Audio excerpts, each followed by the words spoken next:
My mom said I am only here because people would talk if I was not, and I want to tell you about the year between when she said it and when I tested it, because the year was the year where I confirmed what the sentence had been describing, and what the sentence had told me about the previous 32 years of my mother's relationship with me. The sentence was said at my grandfather's funeral. After the reception, my mother and I were in the parking lot of the hotel. We were standing by our cars. I had said it had been a beautiful service. I had said Grandpa had been loved. I had said I was glad we had been able to come. My mother said yes. My mother said I am glad we came. My mother said I am only here because people would talk if I was not. She said it casually. She said it the way you say the actual reason for something when you have decided. The actual reason is the reason, and the cover reason is no longer worth maintaining. I sat with the sentence. I did not respond in the moment. I said, let me get my purse out of my car. I went to my car. I did not get my purse. I stood at the driver's side of my car for a moment and processed what my mother had just said. My mother had just told me that her presence at her own father's funeral was about social management and not about her father. My mother had been a present mother in the sense that she had attended things. She had been at my school plays. She had been at my graduations. She had been at my wedding. She had been at the births of my 2 children. The presence at events had been the architecture of her relationship with me. My mother had also not been at the things between events. She had not called regularly. She had not asked about my life. She had not initiated conversations. She had not visited unprompted. She had not been involved in the texture of my life. The texture had been her absence. The sentence in the parking lot reframed the events. The sentence told me that the events had been about the same thing the texture had been about. The events had been performances. The texture had been the actual relationship. The actual relationship had been mostly absence. I told my husband about the sentence. My husband said, what are you going to do? I said I am going to test it. My husband said how? I said I am going to stop creating events. I had a birthday 3 months after the funeral. I did not have a party. I did not invite my mother. I did not tell my mother what I was doing for my birthday. My mother called me on my birthday. My mother said happy birthday. My mother did not visit. My mother did not send a gift. She had previously sent a gift on my birthday every year.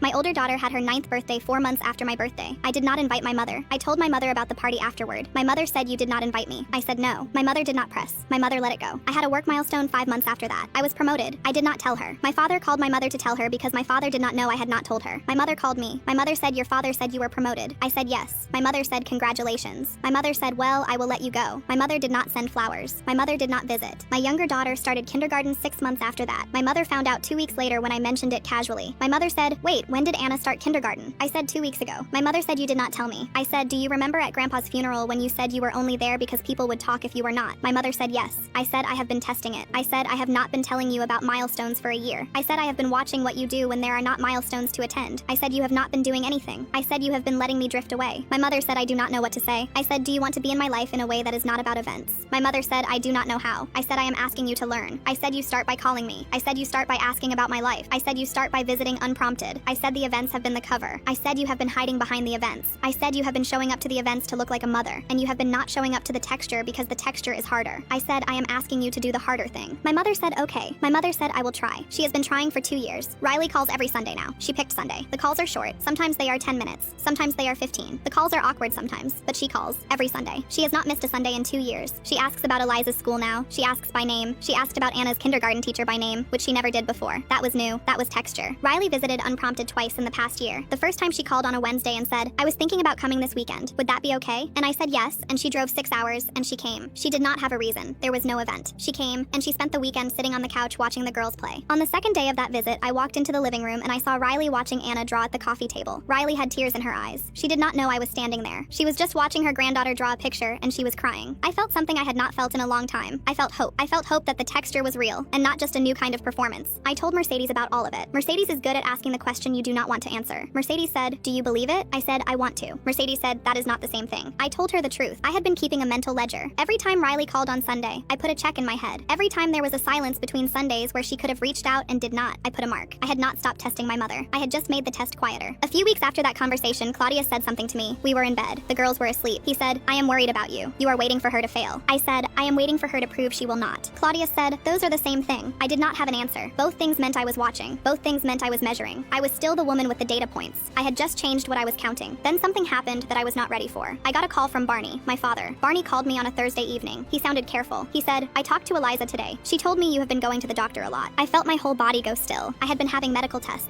a health concern that had come up a few months earlier. The concern was serious enough to need follow-up appointments. I had told Claudius. I had told Mercedes. I had not told Riley. I had not made a decision to not tell Riley. I had just not told her. But standing there holding the phone, I realized something. Not telling Riley had become its own test. This was the real test, not the one from the first year. This was the test that life had handed me. A private thing, a scary thing, a thing with no audience and no social pressure. This was texture. This was the thing I had asked her to learn, and I had not given her the chance to learn it. Barney said, she is your mother. I said, that is what I am trying to figure out. I had my next medical appointment a week later. The doctor told me the results were concerning enough to schedule a biopsy. biopsy. I sat in my car in the parking lot of the medical building. It reminded me of the parking lot at the hotel after Gordon's funeral. 3 years later, I was sitting in another parking lot processing another sentence. I called Mercedes. I told her about the biopsy. Mercedes said, "You need to tell your mother." I said, "If I tell her, she will come. She will come because this is an event. A medical thing is an event. She will come because people would talk if she did not come when her daughter is sick. That is the thing I am trying to figure out. Whether she would come because of me or because of the event." Mercedes said, "You are not going to know unless you tell her." I said, "Or I do not tell her and I see if she notices. That is texture. Texture is noticing without being told." Mercedes was quiet. Then she said, "That is not fair to her. You are setting up a test she does not know she is taking." I felt the weight of it because I knew Mercedes was right. What I was describing was not texture. What I was describing was another version of the testing year, a quieter version. I want to be honest about what I was scared of. I was not scared of the biopsy. I was scared of the biopsy. But that was not the fear that was keeping me from calling Riley. The fear that was keeping me from calling Riley was the fear of hearing the wrong tone in her voice, the event management voice, the voice that would turn my biopsy into a thing she showed up to. I was scared that 2 years of Sunday calls would collapse in one phone call and I would hear the old Riley underneath the new one. I decided to do something in between. I would not tell Riley about the biopsy, but I would call her outside the pattern. I would call her on a day that was not Sunday and listen to her voice. I called Riley on a Tuesday. She picked up. She said, "Is everything okay? You never call on a Tuesday." I want you to understand what that sentence did to me. Riley noticed the break in pattern. The old Riley would have picked up and said hello and not registered that the day was unusual. This Riley noticed. I said, "I just wanted to talk." Riley said, "Okay." There was a pause. The kind of pause that used to be a wall, but she did not exit. She said, "How are the girls?" I said, "They are good. Eliza has a science project. Anna lost a tooth." Riley laughed. A real laugh. She said, "Which tooth?" I told her. She asked questions. She asked what the tooth fairy was going to bring. Then she said, "What is Eliza's science project about?" I told her it was about plants and light. Riley said, "Does she need any supplies?" I almost did not register it. Riley had asked a follow-up question. In 2 years of Sunday calls, Riley had asked first questions. She had not asked the questions that come after the opening questions. The follow-up questions are the texture. Riley had asked if Eliza needed supplies for her science project. That was a follow-up question. That was texture. We talked for 12 minutes. I did not mention the medical tests. I just talked to my mother on a Tuesday afternoon and listened to her voice. The biopsy was scheduled for the following week. I had told Claudius. I had told Mercedes. I had told Barney. I had not told Riley. The night before the biopsy, I could not sleep. Claudius was next to me. He said, "You should call your mom." I said, "If I call her now, she will drive here overnight. It will become an event." Claudius said, "Maybe it does not matter why she comes. Maybe it matters that she comes." I said, "It matters to me." He squeezed my hand once and we lay there in the dark and I did not sleep. The biopsy happened. Claudius drove me. Mercedes came over to watch the girls. The doctor was kind. They told me the results would take several days. I came home and sat on the couch. Anna climbed onto my lap. Eliza brought me a glass of water without being asked and sat on the couch beside me. I started to cry. I could not help it. Eliza said, "Are you okay, Mom?" I said, "I am okay. I just love you both so much." Eliza put her hand on my arm. She said, "We love you too." I held Anna tighter and I felt Eliza's hand on my arm and I thought about texture. My daughter's sitting with me on a couch on a random weekday afternoon with no event and no audience. This was what I had been asking Riley to learn. That evening, Barney called. He said, "I think you need to tell your mother." I said, "Dad, please do not tell her." Barney said, "I will not, but I think you are making a mistake." I said, "Maybe, but it is my mistake to make." 2 days later was Sunday. I was sitting at the table. My phone rang. Riley, right on time. Riley said, "How are you?" I said, "I am fine." Riley said, "You do not sound fine." I froze. My hand tightened on the phone. Riley said, "Something is wrong. I can hear it." I said, "I am just tired." Riley did not move on. Riley said, "You have been tired for a few weeks. I have noticed." I felt my breath catch in my chest. Riley had been listening to my voice on Sunday calls and she had heard the difference and she had noticed. Riley said, "I am not going to push you, but I want you to know I have noticed, and I am here if you want to tell me what is going on." She said it gently. She said it without the event management voice. She said it without organizing or performing. She said it like a mother who had heard something in her daughter's voice and wanted her daughter to know she had heard it. I said, "Okay." I said, "Thank you." After we hung up, I called Mercedes. I said, "She noticed. She actually noticed." Mercedes said, "So tell her." I said, "What if I tell her and she turns it into an event?" Mercedes said, "What if she does not? What if she just comes because you are her daughter and she is scared?" I could not answer because the answer was the thing I wanted, and the thing I wanted was the thing I was most afraid of not getting. The results came 4 days later. The phone rang, and it was the doctor's office. I sat at the table and I listened. The results required further treatment. It was treatable. The doctor used that word, treatable, but it was serious. The doctor used that word too. I called Claudius. I told him. He came home. He held me. Then I pulled back. I picked up the phone. I said, "I am going to call my mother." I dialed Riley's number. Riley picked up on the first ring. I said, "Mom, I need to tell you something." I told her everything. I told her about the medical tests. I told her about the biopsy. I told her about the results. I told her it was treatable but serious. I said I have known for weeks, and I did not tell you. I did not leave it out. Riley was quiet, the longest quiet I have ever sat through. I waited for the event management voice. I waited for her to say she would call people. I waited for her to ask who else knows. I waited for the performance. Riley said, "Are you scared?" I was not expecting that question. I was expecting logistics. I was expecting planning. I was not expecting that question. I said yes. Riley said, "I am scared too." There was a long pause, not an empty pause, a full pause. The kind of pause where two people are breathing on the phone and neither of them is trying to fill the space. Riley said, "What do you need from me right now?" I said, "I do not know." Riley said, "That is okay. You do not have to know." I said, "I did not tell you because I was afraid you would make it an event." Riley said, "I understand why you would think that. I have been thinking about the parking lot every day for 2 years. I have been trying to be different. I know I am not good at it. I know the calls are awkward. I know the visits are clumsy. But I want you to know something. something. I am not calling you on Sundays because people would talk if I did not. I am calling you on Sundays because Sunday is the day I chose. That was the first thing I did after you told me to start. I chose a day, and I have not missed it. I was crying. Riley said, I am going to ask you a question, and I want you to answer honestly. Do you want me to come? I said, yes. Riley said, I am coming. Not because anyone will know. Not because anyone would talk. I am coming because you are my daughter, and you are scared, and I want to be there. I said, it is a 6-hour drive. Riley said, I know how long the drive is. Riley arrived the next morning at 7. She had driven through the night. She had not called anyone. She had not told Barney. She had not made it an event. She was standing on the porch in the same clothes she had been wearing when she got in the car. She had a small bag. I opened the door. Riley said, I brought nothing. I did not know what to bring. I just came. Eliza came downstairs. Anna came running in and wrapped her arms around Riley's legs. Riley knelt down and held both girls. There was no performance. There was no event management. There was only fear and love and the awkward, unpracticed presence of a woman who was learning what texture looks like. We sat at the table. Claudius made coffee. Riley held my hand. She held it the way someone holds a hand when they are not sure they are doing it right. She said, I do not know how to do this part, the sitting and waiting part. I know how to show up to things. I do not know how to just be here. I said, you are doing it right now. Riley said, it does not feel like enough. I said, it is. Riley stayed for 4 days, and she did not do anything remarkable. She drove Anna to school one morning. She sat with Eliza while Eliza did homework. She made dinner badly, and Claudius quietly fixed it, and nobody said anything. She fell asleep on the couch one afternoon, and I put a blanket on her, and stood there looking at my mother sleeping in my house on a Wednesday, for no reason other than being there. I called Mercedes, and I said she came. She just came. Mercedes said, how does it feel? I said it feels like texture. I do not know what will happen with the treatment. I do not know what will happen with my mother. I know that Riley drove 6 hours in the dark with a small bag and no audience and no event, and stood on the porch and said, I just came. I know the sentence in the parking lot was true. I also know the sentence at the table was true. Both things are true. My mother was a woman who showed up for performances. My mother is becoming a woman who shows up for the texture. The becoming is not finished. The becoming might never be finished, but the becoming is happening, and I have stopped testing. I have started receiving.